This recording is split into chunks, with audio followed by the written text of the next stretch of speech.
Well, Joan Cusack, you play Sheila Jackson on Shameless, and you kind of came to the project late as they were getting it ready to start. Do you have good memories of this first season of being on Shameless? Yeah, I have. You know, it was really fun, actually, and kind of outside my comfort zone. I'm going to be honest. 16 Candles, Raising Helen, School of Rock, kind of, not Sheila. No. But it actually was sort of awesome because at the time, which was last September, I'd had back surgery a little bit before, and I wasn't feeling great about my weight, and I just wasn't, feeling perfect and, camera ready, and then what I love about the show is that it's about being shameless and not feeling shame. And I thought, I'm just going to not feel shameful about anything. I'm just going to just accept everything right now about everything and no judgments. And, I love that idea about the show that it's, people who are struggling, and if you add shame on top of it, it just makes everything worse. And I knew I was in great hands with John Wells, and so it just, I wouldn't fall that far if I fell. So it was kind of just a wonderful experience all the way around. Well, speaking of having no shame, for people who didn't see the British version, I'm sure there were quite a few shocks, and I won't go into details about what happens in the early episodes. It might have been the pilot, but the scene between you and William H. Macy's character in the bedroom, that was pretty out there, don't you think? I mean, what was your reaction to that? Well, I was brought up a really good Irish Catholic girl, and you know what? It was really fun to just let it all go and just feel shameless. And it's a great feeling. I highly recommend it. And, people who struggle, and I think everyone struggles in, lots of different ways, and, there is no shame in that. That's part of the human condition, if I can be serious. So, it was really fun to just, not think about that or worry about it, and just enjoy that this show had content from another point of view. Yeah. Well, you do share a lot of scenes with William H. Macy. Can you talk a little bit about working with him?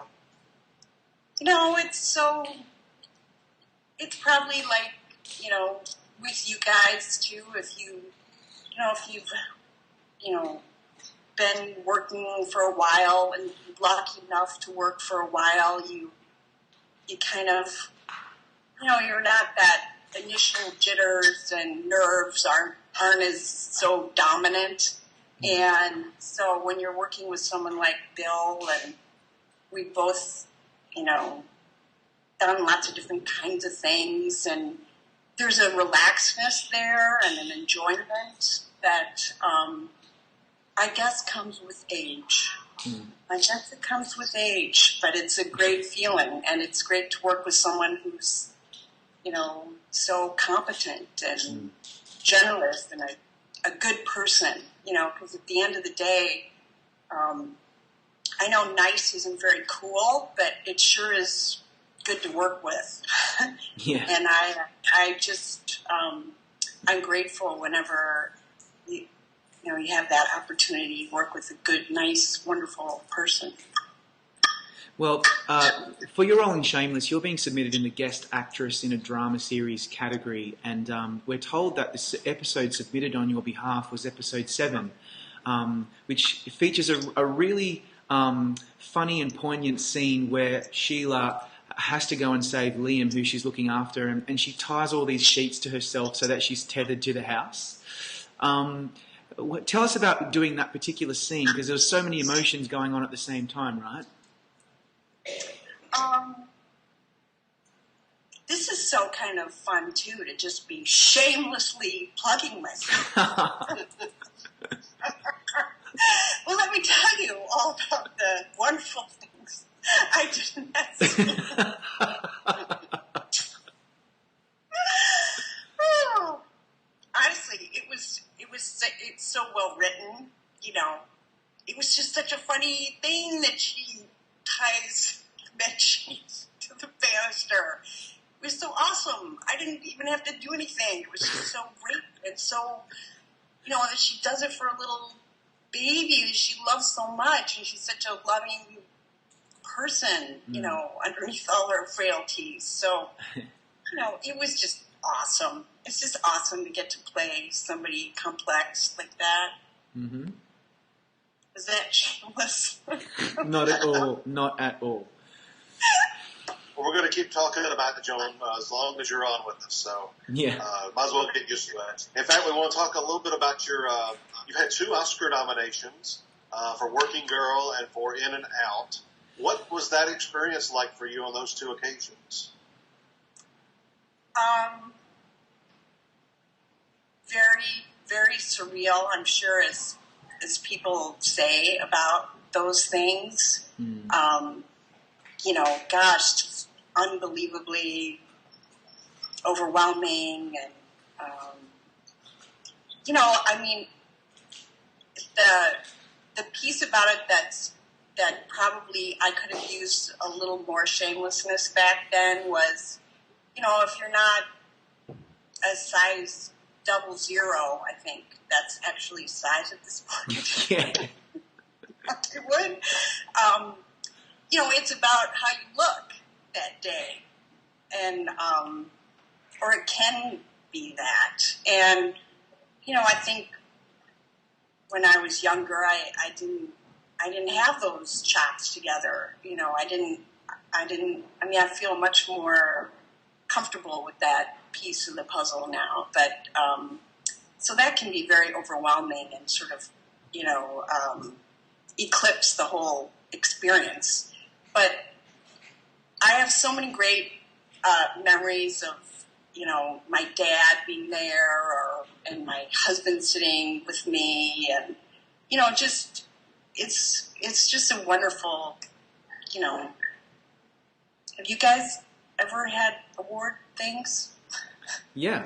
We haven't been nominated. We've been not for Oscars. But we haven't been nominated like you were. But we can. Yeah, but I'm sure you've had just, and even whenever your peers just, you know, encourage you, like, you know, an award is, it's a great feeling. Well, we're curious, Joan, and obviously you don't have to give us specifics and names, but we usually ask Academy members what they look for when they're nominating and voting. What kind of performances are you usually attracted to when you're filling out that ballot?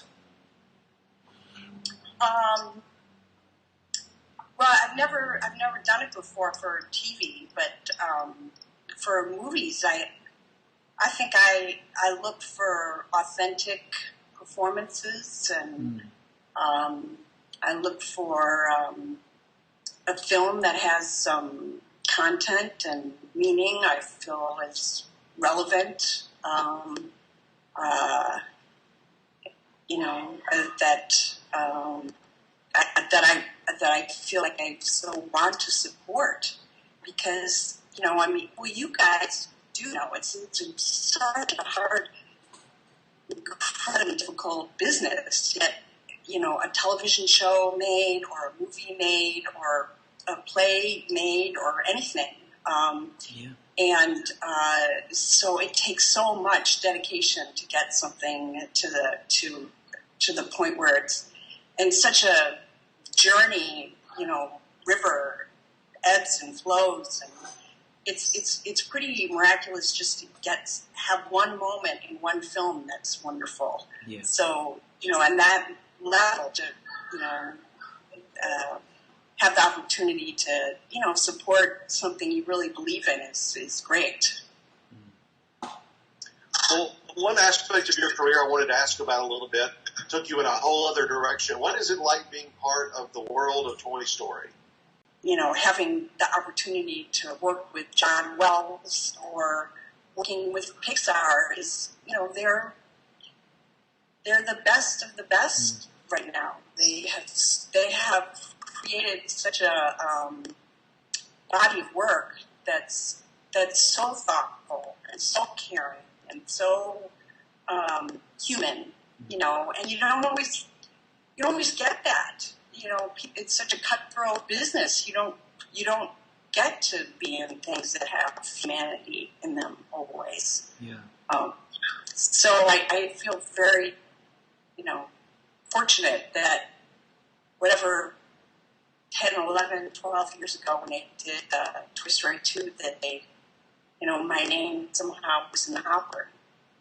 Yeah. So, it's just really cool. I'm sure it is. I'm sure it is, definitely. Well, Joan, we hope that Emmy voters have no shame at all in filling out their ballots and entering your name and showing their support and admiration for the show. And we wish you all the best this summer for possible Emmy glory.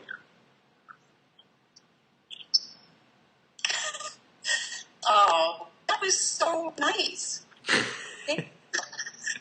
Thank you so much. You made my day. All in a day's work. Okay. All right. I hope I talk to you again. Yeah. Thanks.